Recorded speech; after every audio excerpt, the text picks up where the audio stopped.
Hello students, आप सभी का वेलकम है आज के हमारे वीडियो में ब्राइट टू ब्रिलियंसी के चैनल में। इसी तरह आप हमारे साथ जुड़े रहिए, काफ़ी अच्छा लग रहा है। सो आज के इस वीडियो में आप सबके लिए मैं क्लास 10 के स्टूडेंट्स के लिए श्रीलंका लेकर आई हूँ।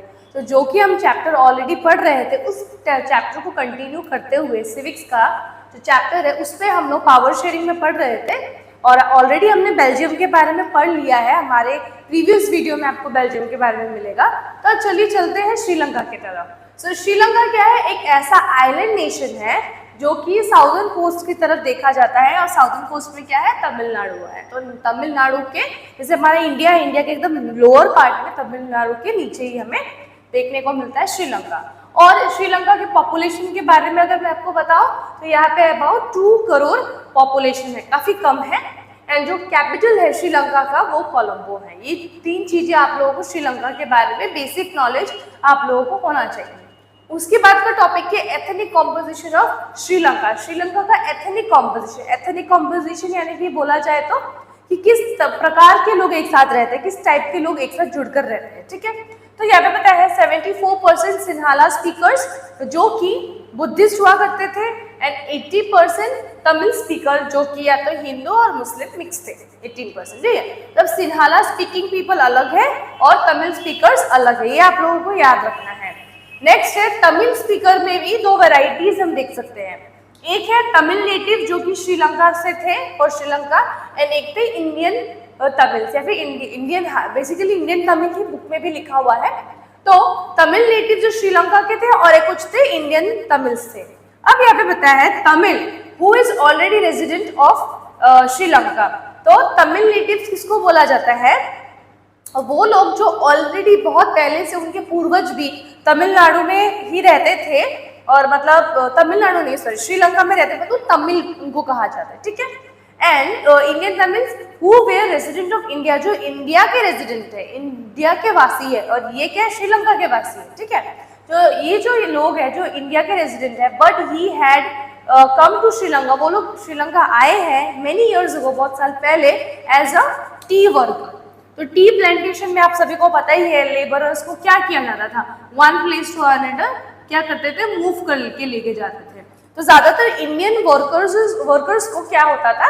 इंडियन वर्कर्स को अलग अलग प्लेसेस में ले जाते थे। उसमें से कुछ ऐसे लोग थे जो श्रीलंका में रह गए थे, तो उन लोगों को हम बोल सकते हैं कि वो लोग जो है इंडियन तमिल्स है।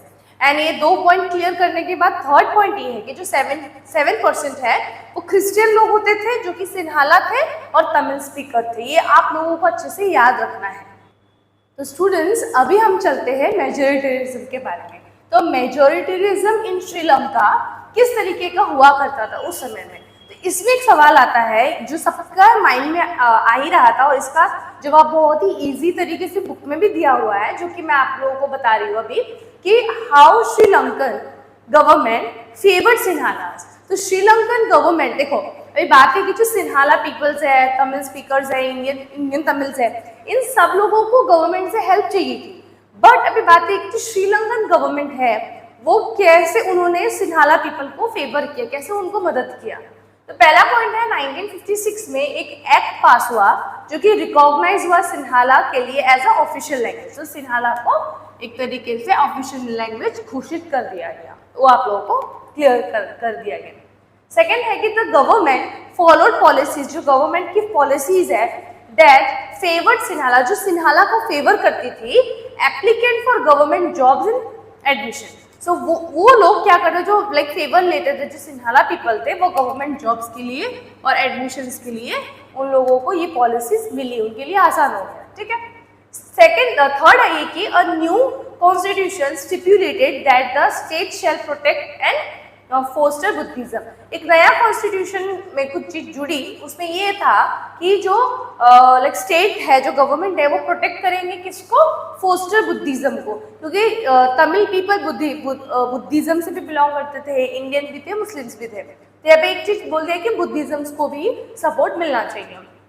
अब हम एकदम मेन पॉइंट में आते हैं। यहाँ पे एक सिन्हाला है और एक तमिल्स है, इन दोनों के बीच में कुछ भी बराबर नहीं था। क्यों? क्योंकि सिन्हाला के पास लैंग्वेज था, कल्चर था और रिलीजन था, और तमिल्स में क्या था? दे फेल्ट दैट, वो ये फील करते थे हमेशा द गवर्नमेंट एंड मेजर जो पार्टीज थे don't care about their language, religion and culture. इनके पास तो ये तीनों चीजें हैं, बट तमिल्स को हमेशा लगता था उनका लैंग्वेज और उनका रिलीजन और कल्चर उनको कोई सपोर्ट नहीं कर रहा, जैसे कि गवर्नमेंट सपोर्ट नहीं कर रही, मेजर पार्टीज सपोर्ट नहीं कर रही, जिनका जो भी मेजोरिटी वाली पार्टी वो सपोर्ट नहीं कर रही, उनको ये महसूस हो रहा था। सेकेंड है कि दे फेल दैट गवर्नमेंट, उनको ये भी फील होता था कि जो गवर्नमेंट है और कॉन्स्टिट्यूशन है are not protect their fundamental rights, उनको फंडामेंटल राइट्स, उनका फंडामेंटल राइट्स प्रोटेक्ट ही नहीं कर रहे, इस तरीके का उनका फीलिंग था। और उनका कौन सा फंडामेंटल राइट, वो है राइट टू इक्वालिटी। समझ रहे हो स्टूडेंट्स, यही चीज तुम लोगों को। तो बच्चों आगे का पॉइंट ये है कि जो steps taken by the Tamil speakers against government of Sri Lanka, तो जितने भी उस समय में तमिल स्पीकर्स थे उन्होंने आवाज उठाई। आवाज क्यों उठाई? क्योंकि वो लोग श्रीलंका की गवर्नमेंट के खिलाफ थे। ठीक है, कौन थे? तमिल स्पीकर्स। क्योंकि रीजन क्या, इससे पहले का टॉपिक हमने पढ़ा कि गवर्नमेंट जो है वो क्या कर रही थी, सिन्हालास को ज्यादा अपॉर्चुनिटीज दे रही थी, अच्छे फैसिलिटीज दे रही थी, पॉलिसीज दे रही थी, स्कीम्स दे रही थी, बट वो इनको नहीं मिल रहा था, तमिल स्पीकर्स को नहीं मिल रहा था। ठीक है, ये पॉइंट तो इधर ही खत्म होता है। नेक्स्ट टॉपिक है कि डिमांड्स ऑफ तमिल स्पीकर्स। तो तमिल स्पीकर्स जो थे उनकी क्या डिमांड थी जो गवर्नमेंट फुलफिल नहीं कर रही थी या उन लोग अपने फुलफिल करवाना चाहते थे? पहला तो ये है कि जो तमिल लैंग्वेज है should also be declared as a official language, क्योंकि आप पता ही है कि सामने वाले के साथ जो होता है हम तो उसी पे पीछे पड़ जाते हैं। तो यहाँ पे क्या हुआ, सिन्हाला को जो कि सिन्हाला लैंग्वेज को ऑफिशियल लैंग्वेज मान लिया गया या गवर्नमेंट ने मना दिया, तो अब तमिल लैंग्वेज वाले भी ये चाहते थे कि उनका जो लैंग्वेज है वो डिक्लेयर हो जाए as a official language. Second demand ये थी a separate government should be form in their region, उनके रीजन में अपना खुद का गवर्नमेंट हो, ऐसा उनका डिमांड था। ठीक है, ये दो हो गया। थर्ड ये कि Tamil people should also get equal opportunity as Sinhalas, तो वो चाहते थे कि हाँ बात तो सही है कि हाँ हम भी तमिल ही है, तमिल स्पीकर्स हैं, हम भी श्रीलंका में रहते हैं, तो सिन्हाला का जो भी अपॉर्चुनिटी मिली उसमें हमें इक्वालिटी मिलनी चाहिए, हमें भी वही मिलनी चाहिए। ठीक है, तो फोर्थ पॉइंट है कि a separate country for Tamil speakers in the north and eastern part, तो वो चाहते थे कि तमिल स्पीकर्स के लिए नॉर्थ में और ईस्टर्न पार्ट में क्या हो, एक सेपरेट सा ही एक क्या बोलते हैं कंट्री बने, उनका खुद का कंट्री जो कि सेपरेटली नॉर्थ में हो और ईस्टर्न पार्ट में हो। ठीक है, नेक्स्ट टॉपिक के नेक्स्ट पॉइंट्स में है कि the distress between the two communities turn into civil war. अब सिविल वॉर क्यों हुआ? क्योंकि ये दोनों कम्युनिटी में ही यूनिटी नहीं थी, ये दोनों को ही अपने डिमांड फुलफिल करने थे, इसलिए अभी बोला है डिस्ट्रस्ट की वजह से, एक दूसरे पे भरोसा नहीं करने की वजह से दोनों कम्युनिटी में इतना ज्यादा क्लैश बढ़ गया कि अल्टीमेटली जाकर क्या हुआ, सिविल वॉर शुरू हो गया। देन एज अ रिजल्ट में क्या, जैसे कि सिविल वॉर हुआ, थाउजेंड्स और लाखों लोग मरे उस दौरान, and both the communities have been killed, दोनों ही कम्युनिटीज के लोग बहुत सारे मारे गए, तो बहुत भारी नुकसान भी हुआ। And many families were force to, बहुत सारी ऐसी फैमिलीज को फोर्सफुली क्या करना पड़ा, लिव द कंट्री, उनको कंट्री छोड़ के जाना पड़ा, एज रेफ्यूजी बन गए, and many more lost their livelihood, बहुत लोगों का घर बार भी छूट गया। अब रेफ्यूजी का मतलब पता है कि नहीं स्टूडेंट्स? रेफ्यूजी का मतलब होता है कि एक कंट्री से जिस इंसान को या फैमिली को निकाल दिया गया, अब वो ना ही किसी और कंट्री के सिटीजन है ना ही उस कंट्री के, तो कहीं के भी वो सिटीजन नहीं कहलाते हैं, तो उनको रिफ्यूजी बोलते हैं। तो रिफ्यूजी का प्रॉब्लम यही हो गया था सिविल वॉर के दौरान, ये बहुत लोगों को रिफ्यूजी मान लिया गया जस्ट बिकॉज उनको निकाल दिया गया था। लास्ट पॉइंट है कि civil war has caused a terrible setup, बहुत ही बुरा सिचुएशन था किसके लिए, social, cultural and economical life of the country. तो कंट्री का जो सोशल है, कल्चरल है, इकोनॉमिक लाइफ बहुत ही स्टेबिलिटी खत्म हो चुका था। ये चीज आप लोगों को अच्छे से याद रखना है। तो स्टूडेंट्स हमने ऑलरेडी दो चीजें पढ़ी, एक बेल्जियम की कहानी थी और एक श्रीलंका की कहानी थी। तो बेल्जियम में क्या हुआ, पावर शेयरिंग जो टॉपिक है, चैप्टर जो है हमारा, बेल्जियम के लोगों ने क्या किया, पावर को बहुत अच्छी तरीके से शेयर किया। ठीक है, गवर्नमेंट को 3 भागों में तोड़ा, लेजिस्लेचर, एग्जीक्यूटिव एंड जुडिशरी, ठीक है।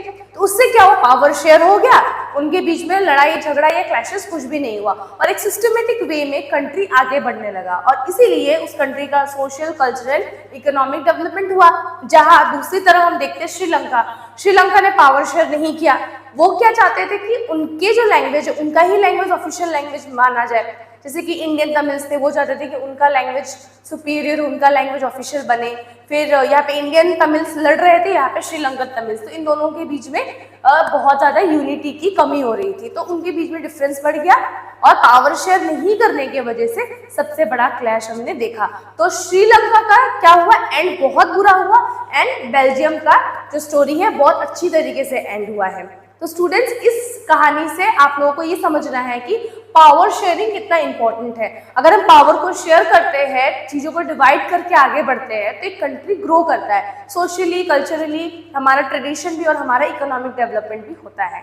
तो ठीक है स्टूडेंट्स, तो आज की वीडियो में आज हम इतना तक ही पढ़ते हैं और आगे में भी आपको अपकमिंग वीडियोज़ में बहुत सारे इंटरेस्टिंग टॉपिक्स कवर करते हुए मिलेंगे। तो हमारे चैनल को सब्सक्राइब करें, लाइक करें और शेयर करना बिल्कुल ना भूलें। Thank you.